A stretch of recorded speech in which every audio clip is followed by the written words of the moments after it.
ಏನು ಮಾಡ್ತಿದ್ಯಾ?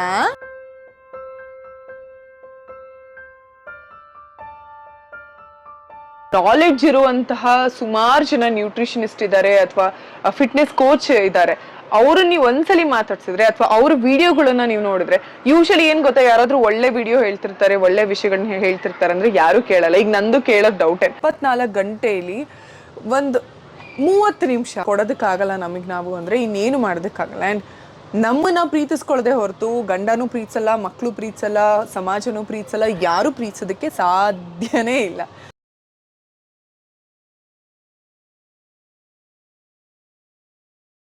ಎಲ್ರಿಗೂ ನಮಸ್ಕಾರ. ಇವತ್ತಿನ ವ್ಲಾಗಲ್ಲಿ ಮಕ್ಕಳಿಗೆ ಹೋಮ್ ಮೇಡ್ ಮಿಲ್ಕ್ ಮಿಕ್ಸ್ ಹಾಗೆ ಬ್ಲೋಟಿಂಗ್ ರೆಡ್ಯೂಸ್ ಆಗೋ ಡ್ರಿಂಕ್ ರೆಸಿಪಿ ಶೇರ್ ಮಾಡ್ತೀನಿ. ಅದಕ್ಕಿಂತ ಮುಂಚೆ ನನ್ನ ಮಾರ್ನಿಂಗ್ ಸ್ಕಿನ್ ಕೇರ್ ಮುಗಿಸ್ಕೋತೀನಿ. ಇನ್ನು ಈಗಿನ ಹೆಕ್ಟಿಕ್ ಲೈಫ್ ಸ್ಟೈಲ್, ನಿದ್ದೆ ಚೆನ್ನಾಗಿ ಮಾಡದೇ ಇರೋದು, ನೀರು ಕುಡಿದೇ ಇರೋದ್ರಿಂದ ಸ್ಕಿನ್ ಡಲ್ ಅನ್ಸುತ್ತೆ. ಹಾಗಾಗಿ ಒಳ್ಳೆ ಆಹಾರ ತಗೋಬೇಕು, ಚೆನ್ನಾಗಿ ನೀರು ಕುಡಿಬೇಕು, ಎಕ್ಸರ್ಸೈಸ್ ಮಾಡಬೇಕು. ಹಾಗೆ ನಿಮಗೆ ಹೊಂದುವಂತ ಒಂದು ಒಳ್ಳೆ ಪ್ರಾಡಕ್ಟ್ ನ ಬಳಸಿದ್ರೆ ಹೆಚ್ಚು ರಿಸಲ್ಟ್ಸ್ ಕಾಣಬಹುದು. ಸುಮಾರು ವರ್ಷಗಳಿಂದ ಹಿಮಾಲಯರವರ ಸುಮಾರು ಪ್ರಾಡಕ್ಟ್ಸ್ ನಾನು ಬಳಸ್ತೀನಿ. ಹಾಗಾಗಿ I trust this brand. So ಇವತ್ತು ನಾನು ಬಳಸ್ತಿರುವಂತಹ ಹಿಮಾಲಯ ವಿಟಮಿನ್ ಸಿ ಸಿರಮ್ ಬಗ್ಗೆ ನಾನು ಮಾಹಿತಿ ಕೊಡ್ತೀನಿ. ಇದರಲ್ಲಿ 5x ವಿಟಮಿನ್ ಸಿ ಹಾಗೆ 10x ನಯಾಸಿನಮೈಡ್ ಇದ್ದು ನ್ಯಾಚುರಲಿ ಡಿರೈವ್ಡ್ ಹೈಲೋರಾನಿಕ್ ಆಸಿಡ್ ಇದೆ. And it unlocks your skin's natural brightness from day 3. Just 2 to 3 drops serum ನ ಈ ರೀತಿ ಫೇಸ್ಗೆ ಅಪ್ಲೈ ಮಾಡಿ ಜೆಂಟಲ್ ಆಗಿ ಮಸಾಜ್ ಮಾಡಬೇಕಾಗುತ್ತೆ. ಹಾಗೆ ನೋಡಿ, ಈ ರೀತಿ ಅಪ್ವರ್ಡ್ ಸರ್ಕ್ಯುಲರ್ ಮೋಷನ್ ಅಲ್ಲಿ ನಿಧಾನವಾಗಿ ಮಸಾಜ್ ಮಾಡ್ಕೋಬೇಕಾಗತ್ತೆ.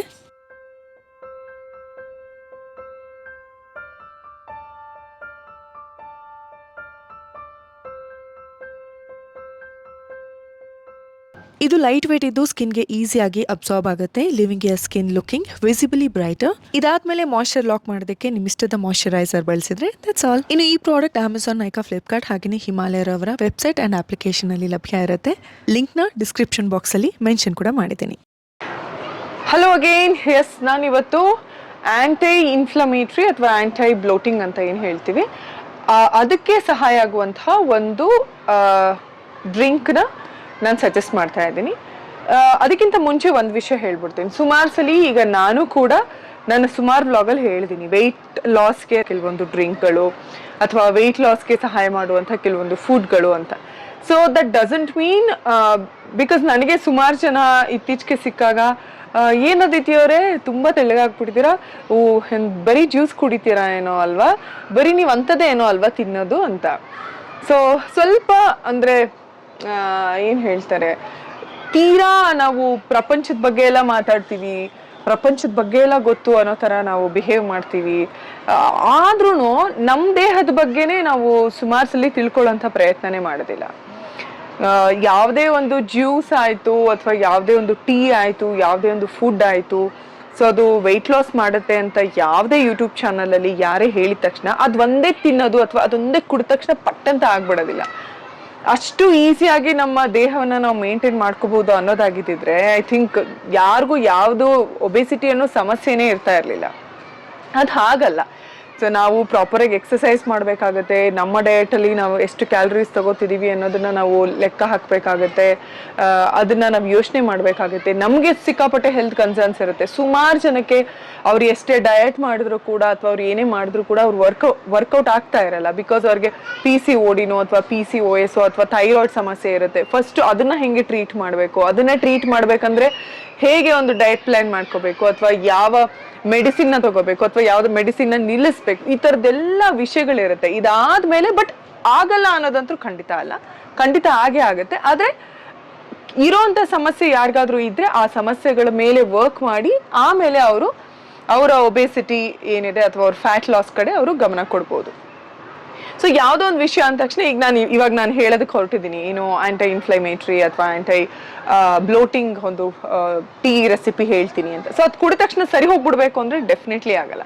ಸೊ ಅದು ಹೆಂಗೆ ವರ್ಕ್ ಆಗುತ್ತೆ ಅಂದರೆ, ಈಗ ನಾನು ನಿಮ್ಗೆ ಗೊತ್ತಿರೋ ಹಾಗೆ ಸಿಕ್ಕಾಪಟ್ಟೆ ವೆಯ್ಟ್ ರಿಡ್ಯೂಸ್ ಆಗಿದೆ. ಐ ಥಿಂಕ್ ನಾನು 7 kg ವೆಯ್ಟ್ ಲಾಸ್ನ ಒಂದು 2-2.5 ತಿಂಗಳಲ್ಲಿ ಮಾಡಿಕೊಂಡೆ. ತುಂಬಾ ಹೆಲ್ದಿ ವೇಲ್ ನಾನು ಮಾಡಿದೆ. ಅಂದ್ರೆ ಸುಮ್ಮನೆ ಊಟ ಬಿಟ್ಬಿಡೋದು ಅಥವಾ ಬರೀ ಜ್ಯೂಸ್ ಕುಡ್ಕೊಂಡಿದ್ಬಿಡೋದು ಅದೆಲ್ಲ ದೇವ್ರನೇ ವರ್ಕ್ ಆಗಲ್ಲ. ಯಾರಾದ್ರೂ ನಿಮ್ಗೆ ಆ ಥರ 7 ದಿನಕ್ಕೆ 2 ದಿನಕ್ಕೆ ಸಣ್ಣ ಆಗ್ಬಿಡ್ಬೋದು, 7 ದಿನಕ್ಕೆ ಹಿಂಗಾಗ್ಬಿಡ್ಬೋದು ಅಂತ ಹೇಳಿದ್ರೆ ದಯವಿಟ್ಟು ನಂಬೇಡಿ. ಆಮೇಲೆ ಬರೀ ಹೊಟ್ಟೆ ಅಷ್ಟೇ ಕರಗತ್ತೆ, ನೀವು ಈ ತರ ಕ್ರಂಚ್ ಮಾಡಿ ಆ ತರ ಮಾಡಿ ಈ ತರ ಮಾಡಿ ಅಂತ ಹೇಳಿದ್ರೆ ನಿಮ್ ಕೈ ಮುಗಿತೀನಿ. ಸ್ಪಾಟ್ ರಿಡಕ್ಷನ್ ಅಂದ್ರೆ ಇದೊಂದು ಈ ಕೈ ಅಷ್ಟೇ ತೆಳ್ಳಾಗ್ಬೇಕು ಅಥವಾ ಫೇಸ್ ಅಷ್ಟೇ ತೆಳ್ಳಾಗ್ಬೇಕು ಅಥವಾ ಹೊಟ್ಟೆ ಅಷ್ಟೇ ಹೋಗ್ಬೇಕು, ಈ ತರ ದೇವ್ರನೇ ಅದು ಆಗಲ್ಲ ಆಯ್ತಾ. ಯಾವ್ದಾದ್ರು ನೀವು ಪ್ರಾಪರ್ ಆಗಿ ಅಂದ್ರೆ ನಾಲೆಡ್ಜ್ ಇರುವಂತಹ ಸುಮಾರು ಜನ ನ್ಯೂಟ್ರಿಷನಿಸ್ಟ್ ಇದ್ದಾರೆ ಅಥವಾ ಫಿಟ್ನೆಸ್ ಕೋಚ್ ಇದ್ದಾರೆ, ಅವ್ರನ್ನ ನೀವು ಒಂದ್ಸಲಿ ಮಾತಾಡ್ಸಿದ್ರೆ ಅಥವಾ ಅವ್ರ ವಿಡಿಯೋಗಳನ್ನ ನೀವು ನೋಡಿದ್ರೆ, ಯೂಶಲಿ ಏನ್ ಗೊತ್ತಾ, ಯಾರಾದ್ರೂ ಒಳ್ಳೆ ವಿಡಿಯೋ ಹೇಳ್ತಿರ್ತಾರೆ, ಒಳ್ಳೆ ವಿಷಯಗಳನ್ನ ಹೇಳ್ತಿರ್ತಾರೆ ಅಂದ್ರೆ ಯಾರು ಕೇಳಲ್ಲ. ಈಗ ನಂದು ಕೇಳೋದ್ ಡೌಟೇ, ಪಟ್ ಅಂತ ಏನೋ ಕೊರಿತಾ ಇದ್ರೆ ಅಂತ ಸ್ಕಿಪ್ ಮಾಡ್ತಾರೆ. ಅದೇ ಏನಾದ್ರೂ ನಾನು 3 ದಿನದಲ್ಲಿ 4 kg ಇಳಿಸಿ ಅಂತ ನಾನು ಏನಾದ್ರೂ ಮಾಡಿದ್ರೆ ಪಟ್ಟದ ಎಲ್ಲ ಜನ ನೋಡ್ತಾರೆ. ಹಂಗ ಆತರ ಆಗೋಗಿದೆ ಮೆಂಟಾಲಿಟಿ. ಲೈಕ್ ಪೇಷನ್ಸ್ ಲೆವೆಲ್ಲೇ ತುಂಬಾ ಹೊರಟೋಗ್ಬಿಟ್ಟಿದೆ. ದಟ್ಸ್ ಓಕೆ, ಏನು ಮಾಡೋದಕ್ಕಾಗಲ್ಲ. ಬಟ್ ಇದನ್ನ ಕೇಳ್ತಿರೋರ್ಗೆ ನೋಡ್ತಿರೋರ್ಗೆ ಹೇಳ್ತಾ ಇದ್ದೀನಿ, ಸ್ಪಾಟ್ ರಿಡಕ್ಷನು ಆ ಮುದ್ದು ಯಾವ ಬಿತ್ತು, ಎಲ್ಲಿ ಬಿತ್ತು ನೀವು? ಹಾ, ಯಾರಾದ್ರೂ ಹಂಗ ಅನ್ಕೊಂಡಿದ್ರೆ ಅದು ಡೆಫಿನೆಟ್ಲಿ ಅದಾಗಲ್ಲ. ನಾವು ಆಮೇಲೆ ಪಟ್ಟಂತ ಇಮಿಡಿಯೇಟ್ ಆಗಿ ರಿಡ್ಯೂಸ್ ಮಾಡಬೇಕು ಅಥವಾ ಮಾಡೋದು ಒಳ್ಳೇದು ಕೂಡ ಅಲ್ಲ. ನಮ್ಮ ಬಾಡಿ ಶಾಕಿಗೆ ಹೋಗುತ್ತೆ, ಏನಾಗ್ತಿದೆ ಅಂತಾನೆ ಗೊತ್ತಾಗ್ದಿರೋ ಹಾಗೆ. ಸೊ ಪ್ರಾಪರ್ ಆಗಿ ನಮ್ಮ ಹೆಲ್ತು, ನಮ್ಮ ಡಯಟು, ನಮ್ಮ ಎಕ್ಸಸೈಸು, ನಿದ್ದೆ, ಆಮೇಲೆ ಏನು ಎಷ್ಟು ಪ್ರೋಟೀನ್ ಇಂಟೇಕ್ ತಗೋತಿದೀವಿ, ಆಮೇಲೆ ಸ್ಟ್ರೆಸ್ ಲೆವೆಲ್ ಎಷ್ಟಿದೆ, ಇದೆಲ್ಲದೂ ಕೂಡ ಕೌಂಟ್ ಆಗುತ್ತೆ. Not only for weight loss, ನಮ್ಮ ಓವರ್ ಆಲ್ ಬಾಡಿ ಹೆಲ್ತ್ಗೆ ಇದೆಲ್ಲ ತುಂಬ ಮ್ಯಾಟರ್ ಆಗುತ್ತೆ. ಓಕೆನಾ? ನನ್ನ ತಾಯಿಗೂ ಕೂಡ ವೆರಿ ರೀಸೆಂಟ್ಲಿ ನಾನು ಇದನ್ನೇ ಹೇಳಿ ಕಳ್ಸಿದ್ದೀನಿ, ನೀವು ಮನೆ ಕೆಲಸ ಮಾಡ್ತೀವಿ ಅದಕ್ಕೆ ನಾವು ಮಾಡಲ್ಲ ಅಥವಾ ಇನ್ನೊಂದೇನೋ ಮತ್ತೇನೋ, ಪ್ಲೀಸ್ ನೀವು ರೀಸನ್ ಕೊಟ್ಕೋಬೇಡಿ. Because at the end of the day ನಿಮಗೆ ನೀವೇ, ನಾನು ಇದು ಸಿಕ್ಕಾಬಡೆ ಸಲ ಹೇಳ್ತೀನಿ, ಆದರೂ ಅದು ಯಾಕೆ ತುಂಬ ಜನ ಅದನ್ನು ಅರ್ಥ ಮಾಡ್ಕೋತಿಲ್ವೋ ಗೊತ್ತಿಲ್ಲ. ಅದರಲ್ಲೂ ಹೆಣ್ಮಕ್ಳು ತುಂಬ ಗೋತ್ರೂ ಆಗ್ತೀವಿ. ಎವ್ರಿ ಮಂತ್ ನಾವು ಗೋತ್ರೂ ಆಗ್ತೀವಿ. ಸುಮಾರು ಹಾರ್ಮೋನಲ್ ಇಶ್ಯೂಸಿಂದ ಗೋತ್ರೂ ಆಗ್ತೀವಿ, ಸ್ಟ್ರೆಸ್ ಲೆವೆಲಿಂದ ಗೋತ್ರೂ ಆಗ್ತೀವಿ. ಮಗು ಆದರೆ ಒಂಥರ ಬೇರೆ, ಮಕ್ಕಳು ದೊಡ್ಡವರಾದ್ಮೇಲೆ ಒಂಥರ ಬೇರೆ. ಲೈಕ್ ಬರೀ ಗಿವರ್ಸ್, ನಮ್ಗೆ ಬರೀ ಕೊಡೋದೇ ಆಗೋಗುತ್ತೆ. ನಾವು ಎಷ್ಟೇ ನಾವು ಇಂಡಿಪೆಂಡೆಂಟ್ ಅಥವಾ ನಾವು ಎಷ್ಟೇ ಸೆಲ್ಫ್ ಮೇಡ್ ಏನೇ ಆದ್ರೂ ಸಿಕ್ಕಾಪಟ್ಟೆ ಕಷ್ಟ ಆಗುತ್ತೆ. ಸೊ ಇದೆಲ್ಲದ್ರ ಮಧ್ಯೆ ನಾವು ನಮ್ಮ ಆರೋಗ್ಯಕ್ಕೆ ಒಂದಿಷ್ಟು ಸಮಯ, ಲೈಕ್ 24 ಗಂಟೆಯಲ್ಲಿ ಒಂದು 30 ನಿಮಿಷ ಹೋಗ್ಲಿ, 30ರಿಂದ 40 ನಿಮಿಷ ನಮ್ಗೆ ಕೊಡೋದಕ್ಕಾಗಲ್ಲ ನಮಗೆ ನಾವು ಅಂದರೆ ಇನ್ನೇನು ಮಾಡೋದಕ್ಕಾಗಲ್ಲ. ಆ್ಯಂಡ್ ನಮ್ಮನ್ನು ಪ್ರೀತಿಸ್ಕೊಳ್ಳೋದೇ ಹೊರತು ಗಂಡನೂ ಪ್ರೀತಿಸಲ್ಲ, ಮಕ್ಕಳು ಪ್ರೀತಿಸಲ್ಲ, ಸಮಾಜನೂ ಪ್ರೀತಿಸಲ್ಲ, ಯಾರೂ ಪ್ರೀತಿಸೋದಕ್ಕೆ ಸಾಧ್ಯನೇ ಇಲ್ಲ.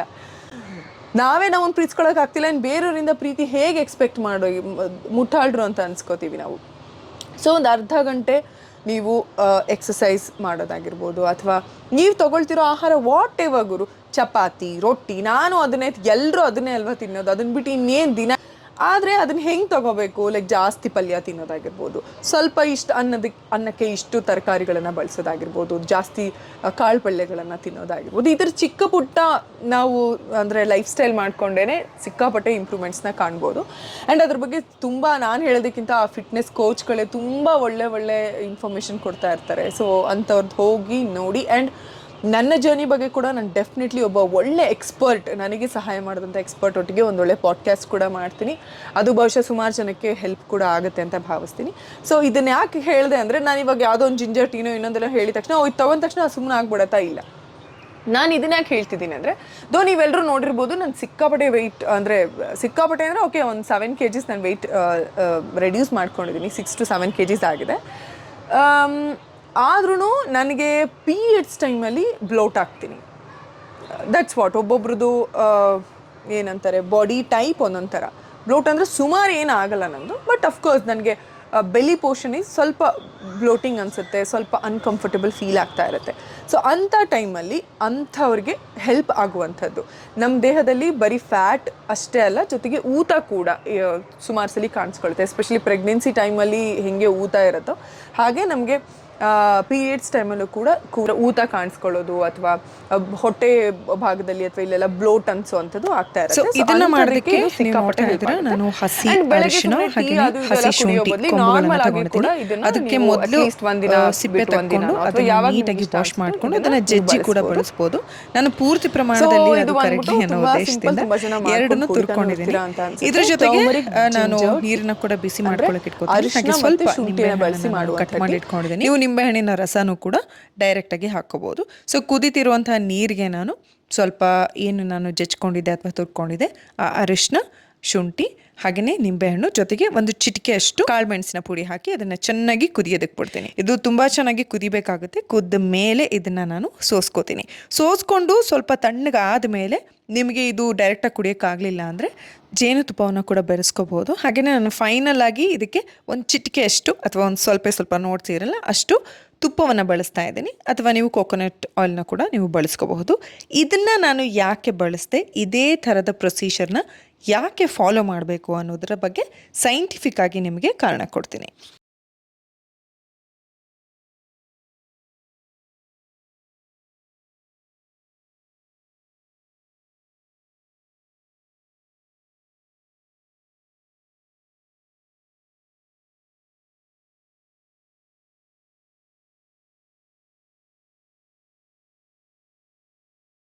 ಸೊ ನಿಮಗೆ ಗೊತ್ತು, ಅರಿಶಿನ ಅಂದ್ರೆ ಅದ್ರದ್ದು ಒಂದು ಸೂಪರ್ ಅದೊಂದು ಆಯ್ತಾ. ನಾನು ಹಸಿ ಅರಿಶಿನದ ಬೇರನ್ನ ಬಳಸ್ತಾ ಇದ್ದೀನಿ. ಅರಿಶಿನ ಹೆಂಗೆ ಅಂದರೆ ಇನ್ಫ್ಲಮೇಟ್ರಿ, ನಮ್ಮ ದೇಹದಲ್ಲಿರುವಂಥ ಊತ ಆಗಿರ್ಬೋದು ಅಥವಾ ಬೇರೆ ಯಾವುದೇ ಒಂದು ಸಮಗ್ರವಾದಂತಹ ಆರೋಗ್ಯಕ್ಕೆ ಅರಿಶಿನ ಮತ್ತು ಶುಂಠಿ ಸಿಕ್ಕಾಪಟ್ಟೆ ಒಳ್ಳೆಯದು. ಮುಖ್ಯವಾಗಿ ನಮಗೆ ಅರಿಶಿನದಲ್ಲಿರುವಂಥ ಒಂದು ಆಕ್ಟಿವ್ ಇಂಗ್ರೀಡಿಯೆಂಟ್ ನಮ್ಮ ದೇಹಕ್ಕೆ ಸುಮಾರು ಹೆಲ್ತ್ ಬೆನಿಫಿಟ್ಸ್ನ ಕೊಡುತ್ತೆ. ಸೊ ಆ ಒಂದು ಆಕ್ಟಿವ್ ಇಂಗ್ರೀಡಿಯೆಂಟ್ನ ಹೆಸರು ಕರ್ಕ್ಯುಮಿನ್ ಅಂತ. ಸೊ ಇದು ಆ್ಯಂಟಿ ಇನ್ಫ್ಲಮೇಟ್ರಿ, ಆ್ಯಂಟಿ ಬ್ಯಾಕ್ಟೀರಿಯಲ್, ಆ್ಯಂಟಿ ಕಾರ್ಸಿನೋಜೆನಿಕ್, ಈ ಥರ ಸಿಕ್ಕಾಪಟ್ಟೆ ಸಮಗ್ರವಾದ ಆರೋಗ್ಯ ಅಂತ ತಿಳ್ಕೊಂಬಿಡಿ ಆಯಿತಾ. ಸಿಕ್ಕಾಪಟ್ಟೆ ಬೆನಿಫಿಷಿಯಲ್. ಅಂದರೆ ಈ ಕರ್ಕ್ಯುಮಿನ್ನ ಅಬ್ಸರ್ವ್ ಮಾಡ್ಕೊಳ್ಳೋ ಅಂದರೆ ಡೈರೆಕ್ಟಾಗಿ ಅಬ್ಸರ್ವ್ ಮಾಡ್ಕೊಳ್ಳೋಂಥ ಕೆಪಾಸಿಟಿ ನಮ್ಮ ದೇಹಕ್ಕಿಲ್ಲ. ಸುಮಾರು ವಿಷಯಗಳಲ್ಲಿ ನಮ್ಮ ದೇಹಕ್ಕೆ ಅದನ್ನ ಯಾವುದೇ ಒಂದು ಆಕ್ಟಿವ್ ಇಂಗ್ರೀಡಿಯೆಂಟ್ನ ಅಬ್ಸರ್ವ್ ಮಾಡ್ಕೊಳ್ಳೋ ಕೆಪಾಸಿಟಿ ಇಲ್ಲ. ಸೊ ಹಾಗಾಗಿ ನಾವೇನು ಮಾಡ್ತೀವಿ ಅಂತಂದರೆ, ಸೊ ಬ್ಲ್ಯಾಕ್ ಪೆಪ್ಪರ್ ಯೂಸ್ ಮಾಡ್ತೀವಿ. ಅದರಲ್ಲಿ ಪೈಪರಿನ್ ಅನ್ನುವಂಥ ಒಂದು ಏನು ಕಾಂಪೌಂಡ್ ಇದೆ, ಅದು ಇದಕ್ಕೆ ಅಂದರೆ ಟರ್ಮರಿಕಲ್ಲಿರುವಂತಹ ಆಕ್ಟಿವ್ ಇಂಗ್ರೀಡಿಯೆಂಟ್ ಏನಿದೆ ಅದನ್ನು ಅಬ್ಸಾರ್ಬ್ ಮಾಡ್ಕೊಳ್ಳೋದಕ್ಕೆ ಸಹಾಯ ಮಾಡುತ್ತೆ. ಆ್ಯಂಡ್ ಈವನ್ ಆಯಿಲ್ ಕೂಡ ಅಷ್ಟೇ, ವಾಟರ್ಗಿಂತ ಆಯಿಲಲ್ಲಿ ಜಾಸ್ತಿ ಆ್ಯಕ್ಟಿವ್ ಆಗಿ ಕೆಲಸ ಮಾಡುತ್ತೆ. ಅಂದರೆ it's not water soluble. So ಹಾಗಾಗಿ ಏನು ಮಾಡ್ತಾರೆ, ಯಾವುದಾದ್ರೂ ಒಂದು ಎಣ್ಣೆ ಅಂಶ ಇರುವಂಥದ್ದು ಯೂಸ್ ಮಾಡಬೇಕಾಗುತ್ತೆ. ಯೂಶಲಿ ಪ್ಯೂರ್ ಬಟರ್ ಇತ್ತು ಅಂದರೆ ಒಂದು ಸ್ವಲ್ಪ, ಅಥವಾ ತುಪ್ಪ ಅಥವಾ ಕೋಕೋನಟ್ ಆಯಿಲ್, ನೀವು ಈ ಥರ ಯಾವುದಾದ್ರೂ ಅದಕ್ಕೊಂಚೂರು ಆ್ಯಡ್ ಮಾಡಿದ್ರು ಕೂಡ ಸಿಕ್ಕಾಪಟ್ಟೆ ಬೆನಿಫಿಷಿಯಲ್. ಬಿಕಾಸ್ ಅದೇನು ಕರ್ಕ್ಯುಮಿನ್ ಇದೆ ಅದು ಪೂರ್ತಿಯಾಗಿ ನಮ್ಮ ದೇಹಕ್ಕೆ ಅಂದರೆ ಅಬ್ಸಾರ್ಬ್ ಆಗುವಷ್ಟು ಒಂದು ಇಂಗ್ರೀಡಿಯೆಂಟ್ ನಮ್ಮ ಒಂದು ಟೀಯಲ್ಲಿ ಇರಬೇಕಾಗತ್ತೆ. ಸೊ ಹಾಗಾಗಿ ಇದೆಲ್ಲ ಇಂಗ್ರೀಡಿಯೆಂಟ್ನ ನಾನು ಬಳಸ್ತಾ ಇದ್ದೀನಿ. ಸೊ ನೀವು ನೋಡಿದ್ರಲ್ಲ, ಇಷ್ಟು ಸಿಂಪಲ್ಲಾಗಿ ನಾವು ಮನೇಲೇ ಜಿಂಜರ್ ಟರ್ಮರಿಕ್ ಟೀನ ಮಾಡಿಕೊಂಡು ಕುಡಿಬೋದು. ಸಿಕ್ಕಾಪಟ್ಟೆ ಹೆಲ್ತ್ ಬೆನಿಫಿಟ್ಸ್ ಇದೆ ಇದರಿಂದ. ನೀವು ಕೂಡ ಒಂದ್ಸಲಿ ಟ್ರೈ ಮಾಡಿ. ಇನ್ನು ಸೆಕೆಂಡ್ ರೆಸಿಪಿ ಬಂದು ನಾನು ಹೋಮ್ ಮೇಡ್ ಮಿಲ್ಕ್ ಮಿಕ್ಸ್. ಅದರಲ್ಲೂ ಮಕ್ಕಳಿಗೋಸ್ಕರ ಇದನ್ನು ಎಸ್ಪೆಷಲಿ ನಾನು ಹೇಳ್ತಾ ಇದ್ದೀನಿ. ಅದು ಸುಮಾರು ಬ್ರ್ಯಾಂಡ್ಗಳು ಬಂದಿದೆ. ಅಫ್ಕೋರ್ಸ್ ಅವರು ಇದು ಕುಡಿದ್ರೆ ಟಾಲ್ ಆಗ್ತಾರೆ, ಇದು ಕುಡಿದ್ರೆ ಇನ್ನೊಂದು ಆಗ್ತಾರೆ, ಮತ್ತೊಂದು ಆಗ್ತಾರೆ ಅಂತ ಸಿಕ್ಕಾಪಟ್ಟೆ ಹೇಳಿದ್ರು. We know what's the reality, what's the fact ಅಂತ. ಅದರಲ್ಲಿ ಸಿಕ್ಕಾಪಟ್ಟೆ ಶುಗರ್ ಕಂಟೆಂಟ್ ಇರುತ್ತೆ, ಅಡಿಟಿವ್ಸ್ ಇರುತ್ತೆ, ಕಲರಿಂಗ್ ಏಜೆಂಟ್ ಹಾಕಿರ್ತಾರೆ, ಪ್ರಿಸರ್ವೇಟಿವ್ಸ್ ಹಾಕಿರ್ತಾರೆ. Obviously it's not good for health. Of course ಏನು ಇದನ್ನು ಈ ಥರದ್ದೆಲ್ಲ ನಾವು ತೊಗೊಳ್ಳೋದೇ ಇಲ್ವಾ ಅಂದರೆ ಡೆಫಿನೆಟ್ಲಿ ನಾವು ಕೂಡ ದಿನನಿತ್ಯ ಸುಮಾರು ವಸ್ತುಗಳಲ್ಲಿ ಅದನ್ನು ಡೈರೆಕ್ಟ್ಲಿ ಇಂಡೈರೆಕ್ಟ್ಲಿ ನಾವು ಕನ್ಸ್ಯೂಮ್ ಮಾಡ್ತಾನೆ ಇರ್ತೀವಿ. ಆದರೆ ಮಕ್ಕಳಿಗೆ ಅದರಲ್ಲೂ ಸುಮ್ಮನೆ ಡೈರೆಕ್ಟಾಗಿ ಹಿಂಗೆ ಕೊಡೋದಕ್ಕೆ ಎಲ್ಲೋ ಒಂದು ಕಡೆ ಮನಸಾಕ್ಷಿ ಒಪ್ಪೋದಿಲ್ಲ. ಸೊ ಹಾಗಾಗಿ ನಾನು ಸುಮಾರು ಸಲ ಯೂಟ್ಯೂಬಲ್ಲೆಲ್ಲ ಸರ್ಚ್ ಮಾಡಿದಾಗ ನಂಗೆ ಇದೊಂದು ಬ್ಯೂಟಿಫುಲ್ ರೆಸಿಪಿ ಸಿಕ್ತು. ಏನು ಮುದ್ದು? ಓನು ಬಂಗಾರ? ಯಾ ಅಕ್ಕ ಹೋಯ್ತು? ಅಕ್ಕ ಎಲ್ಲಿ ಹೋಯ್ತು? ಅಲ್ಲಿ ಹೋಯ್ತಾ? ಕರ್ಕೊಂಬೋಗಿ ಅಕ್ಕನ. ಬನ್ನಿ ಅಕ್ಕ, ಕಮ್ಮಕ್ಕ ಅಂತ ಕರೀರಿ, ಹೋಗಿ ಬರ್ತಾರೆ. ಹೋಗಿ. ನಾನು ಬರಲ್ಲ, ನಾನು ಇಲ್ಲಿ ಶೂಟ್ ಮಾಡ್ತಿದ್ದೀನಲ್ಲ. ಹಾಗಾಗಿ ನಾನು ನೋಡಿದಾಗ ನಂಗೊಂದು ಬ್ಯೂಟಿಫುಲ್ ರೆಸಿಪಿ ಸಿಕ್ತು. ಬರೀ ತುಂಬ ಕಡಿಮೆ ವಸ್ತುಗಳನ್ನು ಅಂದರೆ ಮಖಾನ, ನಟ್ಸ್ ಈ ಥರದ ಬಳಸಿ ಮಾಡುವಂಥದ್ದು. ತಗೊಳ್ಳಿ. Welcome. Bye bye. I love you. You too take care. Bye. So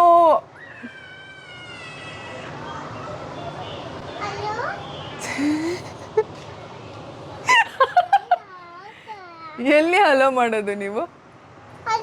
hello ಏನು ಮಾಡ್ತಿದ್ಯಾ? ಹುಷಾರು ಹುಷಾರು ಹುಷಾರು ಹುಷಾರು.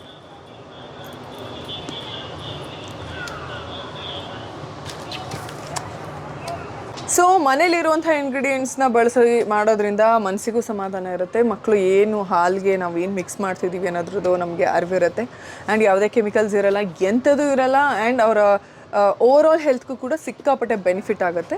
ಸೊ ಹಾಗಾಗಿ ನಾನು ಒಂದು ಶಾರ್ಟ್ ಆ್ಯಂಡ್ ಸ್ವೀಟ್ ರೆಸಿಪಿನ ಮಾಡಿದ್ದೀನಿ. ಇದರಲ್ಲಿ ಒಂದೇ ಒಂದು ಡಿಸಡ್ವಾಂಟೇಜ್ ಬಹುಶಃ ತುಂಬ ಜನಕ್ಕೆ ಏನು ಅನ್ಸ್ಬೋದು ಅಂದರೆ, ಆಲ್ರೆಡಿ ಹೊರಗಡೆಯಿಂದ ಏನು ಪ್ಯಾಕೇಜ್ ತಂದುಬಿಟ್ಟು ನೀವು ಯೂಸ್ ಮಾಡ್ತಿರ್ತೀರೋ ಅದು ಹಾಲಿಗೆ ಹಾಕಿದ ತಕ್ಷಣ ಪೂರ್ತಿ ಕರ್ಗೋಗ್ಬಿಡುತ್ತೆ. ಸೊ ಒಂಥರ ಖುಷಿ ಅನಿಸ್ತಿರುತ್ತೆ, ಆರಾಮಾಗಿ ಕುಡಿಬೋದು. ಬಟ್ ಇದು ಕರಗತ್ತೆ, ಆದರೆ ಲಾಸ್ಟಿಗೆ ಮಾತ್ರ ಸ್ವಲ್ಪ ಕರೆ ಉಳಿಯುತ್ತೆ. ಅಂದರೆ ಈಗ ನಾವು ಯೂಶಲಿ ಟೀ ಕಾಫಿ ಕುಡಿದಾಗ ಸ್ವಲ್ಪ ಲಾಸ್ಟಿಗೆ ಉಳಿಯುತ್ತಲ್ಲ, ಆ ಥರ ಉಳಿಯುತ್ತೆ. ಬಹುಶಃ ಅದು ಸ್ವಲ್ಪ ಜನಕ್ಕೆ ಇಷ್ಟ ಒಂದು ಸೆಕೆಂಡು, ಸ್ವಲ್ಪ ಜನಕ್ಕೆ ಇಷ್ಟ ಆಗದೆ ಇರಬಹುದು. ಬಟ್ ಮಕ್ಳಿಗೆ ನಾವು ರೂಢಿ ಹೇಗೆ ಮಾಡ್ತೀವೋ ಹಾಗೆ ಮುಂಚೆಯಿಂದ ಸ್ವಲ್ಪ ಬೇಗ ಇದನ್ನು ರೂಢಿ ಮಾಡಿದ್ರೆ ಡೆಫಿನೆಟ್ಲಿ ತುಂಬ ರುಚಿ ಅಂತೂ ತುಂಬ ಚೆನ್ನಾಗಿರುತ್ತೆ. ಸೊ ಹಾಗಾಗಿ ಈಸಿಯಾಗಿ ಮಕ್ಕಳಿಗೆ ರೂಢಿ ಆಗುತ್ತೆ. ಹೊರಗಡೆ ತೊಗೊಳ್ಳೋವಂಥ ಮಿಲ್ಕ್ ಮಿಕ್ಸ್ಗಳಿಗಿಂತ ಇದು ನಿಜವಾಗ್ಲೂ ಅದ್ಭುತವಾದ ರುಚಿನ ಹೊಂದಿರುತ್ತೆ. ನೀವು ಕೂಡ ಡೆಫಿನೆಟ್ಲಿ ಮನೇಲಿ ಒಂದ್ಸಲಿ ಟ್ರೈ ಮಾಡಿ. ಸೊ ಇದಕ್ಕೆ ಬೇಕಾಗಿರೋಂಥ ಇಂಗ್ರೀಡಿಯೆಂಟ್, ನಾನು ನೆನೆಸಿದಂತಹ ಬಾದಾಮಿ ಸಿಪ್ಪೆ ತೆಗೆದು ಒಣಗಿಸಿದ್ದೀನಿ. ಅದನ್ನು ಡೈರೆಕ್ಟಾಗಿ ನಾನು ಬಳಸ್ತಾ ಇಲ್ಲ.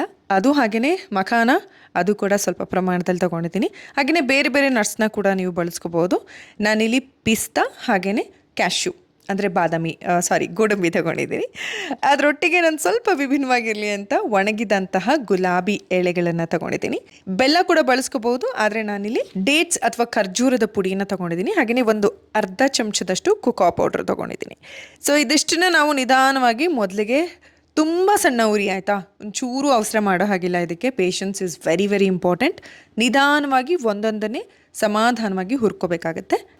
ಇದೆಲ್ಲ ಪೂರ್ತಿಯಾಗಿ ರೋಸ್ಟ್ ಆಯಿತು ಅಂತ ಗೊತ್ತಾದಮೇಲೆ ಸ್ಟವ್ನ ಆಫ್ ಮಾಡಿ ಆಮೇಲೆ ಗುಲಾಬಿ ಎಲೆಗಳನ್ನು ಹಾಕ್ಕೊಂಡು ಜಸ್ಟ್ ಈ ಥರ ಕೈಯಲ್ಲಿ ಬಾಳಿಸಿದ್ರೆ ಸಾಕು. ಇದು ತಣ್ಣಗಾಗೋ ತನಕ ಕಾಯಬೇಕು. ನೋಡಿ ಎಷ್ಟು ಚೆನ್ನಾಗಿ ಕ್ರಿಸ್ಪಿ ಆಗಿದೆ, ತುಂಬ ಚೆನ್ನಾಗಿ ಹುರಿದಿದೆ ಅಂತ. ತಣ್ಣಗೆ ಆದಮೇಲೆ ನಾನು ಇದನ್ನು ಮಿಕ್ಸಿ ಮಾಡ್ಕೋತೀನಿ. ಮಿಕ್ಸಿ ಮಾಡ್ಕೊಂಡ ತಕ್ಷಣ ನಮಗೇನು ಪೌಡರ್ ಸಿಗುತ್ತೋ ಆ ಪೌಡರ್ಗೆ ನೀವು ಬೆಲ್ಲ ಬಳಸೋ ಹಾಗಿದ್ರೆ ಬೆಲ್ಲ, ಅಥವಾ ನಾನಿಲ್ಲಿ ಬಳಸ್ತಿರೋ ಹಾಗೆ ಖರ್ಜೂರದ ಪುಡಿನ ಬಳಸೋದಾದರೆ ಅದು, ಹಾಗೆಯೇ ಕೋಕೋ ಪೌಡರ್, ಇದನ್ನು ಹಾಕಿ ಅದಾದಮೇಲೆ ಮತ್ತೊಂದು ಸಲ ನಾವು ಅದನ್ನು ಗ್ರೈಂಡ್ ಮಾಡ್ಕೋಬೇಕಾಗತ್ತೆ. ಗ್ರೈಂಡ್ ಮಾಡಿದ್ಮೇಲೆ ನಮಗೇನು ಸಿಗುತ್ತೋ ಇದೇ ಬ್ಯೂಟಿಫುಲ್ ಆದ, ಡಿಲಿಷಿಯಸ್ ಆದ, ಸಿಕ್ಕಾಪಟ್ಟೆ ರುಚಿ ಇರುತ್ತೆ. ಟ್ರಸ್ಟ್ ಮೀ, ಮಿಲ್ಕ್ ಮಿಕ್ಸ್ ಇದನ್ನು ದೊಡ್ಡವರು ಕೂಡ ಬಳಸ್ಬೋದು, ಅಥವಾ ಒಂದೂವರೆ ವರ್ಷದ ಮೇಲಿನ ಮಕ್ಕಳಿಗೆ ಹಾಲಿಗೆ ಹಾಕಿ ಕೊಡ್ಬೋದು. ಸ್ವಲ್ಪ ಏರ್ ಟೈಟ್ ಕಂಟೈನರಲ್ಲಿ ನೀವು ಸ್ಟೋರ್ ಮಾಡಿಟ್ಕೋಬೇಕಾಗುತ್ತೆ. ತೀರ ಜಾಸ್ತಿ ದಿನ ಬಳಸಬೇಡಿ. 1 ವಾರದಿಂದ 10 ದಿನದೊಳಗೆ ಖಾಲಿ ಮಾಡಿ ಸ್ವಲ್ಪ ಬಳಸೋದ್ರಿಂದ, ಅಂದರೆ ಸ್ವಲ್ಪ ಮಾಡ್ಕೊಂಡು ಬಳಸೋದ್ರಿಂದ ಐ ಥಿಂಕ್ ಅದು ಫ್ರೆಶ್ ಆಗೂ ಇರುತ್ತೆ, ರುಚಿಯಾಗೂ ಇರುತ್ತೆ. ಸೊ ನೋಡ್ತಿದ್ದೀರಲ್ಲ, ಈ ರೀತಿ ಹಾಲಿಗೆ ನಾನು ಡೈರೆಕ್ಟಾಗಿ 1 ಚಮಚ ಹಾಕಿ ಅದನ್ನು ಕಲಿಸ್ತಾ ಇದ್ದೀನಿ. ಕಲಸಿ ಡೈರೆಕ್ಟಾಗಿ ಕುಡಿಸ್ಬೋದು. ನಾನು ಹೇಳ್ದಂಗೆ ಲಾಸ್ಟಿಗೆ ಮಾತ್ರ ಸ್ವಲ್ಪ ಈ ಟೀ ಕಾಫಿ ಇಲ್ಲಿ ಏನು ಉಳಿಯುತ್ತಲ್ಲ ನಮಗೆ, ಆ ಥರ ಒಂಚೂರು ಉಳಿಯುತ್ತೆ ಅನ್ನೋದು ಬಿಟ್ಟರೆ ಬೇರೆ ಯಾವುದೇ ಡಿಸಡ್ವಾಂಟೇಜ್ ಇಲ್ಲ. ತುಂಬ ರುಚಿಯಾಗಿರುತ್ತೆ, ಆರೋಗ್ಯಕ್ಕೂ ಕೂಡ ತುಂಬಾ ಒಳ್ಳೆಯದು. ಸೊ ಟ್ರೈ ಮಾಡಿ. ಎಸ್, ಹೋಪ್ ಇವತ್ತಿನ ನನಗೆ 2 ರೆಸಿಪಿಗಳು ನಿಮ್ಮೆಲ್ರಿಗೂ ಇಷ್ಟ ಆಗಿರುತ್ತೆ ಅಂತ ಭಾವಿಸ್ತೀನಿ. ಆ್ಯಂಡ್ ಅಫ್ಕೋರ್ಸ್ ನಾನು ಜಾಸ್ತಿ ಎಕ್ಸ್ಪ್ಲೇನ್ ಮಾಡೋದಕ್ಕೆ ಹೋಗಿಲ್ಲ, ಸ್ವಲ್ಪ ಮೇಲ್ಮೇಲೆ ನಾನು ಅದ್ರ ಬಗ್ಗೆ ಮಾಹಿತಿ ಕೊಟ್ಟಿದ್ದೀನಿ. ಆ್ಯಂಡ್ ಯೂಟ್ಯೂಬ್ ಇದೆ, ಎಕ್ಸ್ಪರ್ಟ್ಸ್ಗಳು ತುಂಬ ಚೆನ್ನಾಗಿದ್ದಾರೆ, ಯಾರನ್ನಾದರೂ ಕೇಳಿ ಓದಿ ತಿಳ್ಕೊಳ್ಳಿ. ಸೊ ಅದಾದಮೇಲೆ ಕೆಲವು ವಿಷಯಗಳನ್ನು ನೀವು ಅಳವಡಿಸ್ಕೊಳ್ಳಿ ಅಂತ ಹೇಳ್ತಾ ಇವತ್ತಿನ ವ್ಲಾಗ್ನ ಮುಗಿಸ್ತಾ ಇದ್ದೀನಿ. ನಿಮ್ಮೆಲ್ರಿಗೂ ನನ್ನ ರಾಶಿ ರಾಶಿ ರಾಶಿ ರಾಶಿ ಪ್ರೀತಿ. ಆ್ಯಂಡ್ ನನ್ನ ವೆಯ್ಟ್ ಜರ್ನಿ ಬಗ್ಗೆ ಸಿಕ್ಕಾಪಟ್ಟೆ, ವೆಯ್ಟ್ ಲಾಸ್ ಜರ್ನಿ ಬಗ್ಗೆ ಸಿಕ್ಕಾಪಟ್ಟೆ ಜನ ಪ್ರಶ್ನೆಗಳನ್ನು ಕೇಳ್ತಿದ್ರಿ. ಅದನ್ನು ನಾನು ಕೂಡ ಹೇಳ್ತೀನಿ. ಆ್ಯಂಡ್ ಒಬ್ಬ ಒಳ್ಳೆ ಎಕ್ಸ್ಪರ್ಟ್ ಒಟ್ಟಿಗೆ ಒಂದು ಇಂಟರ್ವ್ಯೂ ಮಾಡಿ ಸುಮಾರು ಜನಕ್ಕೆ ಹೆಲ್ಪ್ ಆಗುವಂಥ ಅಥವಾ ಬೆನಿಫಿಟ್ ಆಗುವಂಥ ವಿಷಯಗಳನ್ನು ಕೂಡ ನಿಮ್ಮೊಟ್ಟಿಗೆ ಆದಷ್ಟು ಬೇಗ ಹಂಚ್ಕೋತೀನಿ ಅಂತ ಹೇಳ್ತಾ ಇವತ್ತಿನ ವ್ಲಾಗ್ ಮುಗಿಸ್ತಾ ಇದ್ದೀನಿ.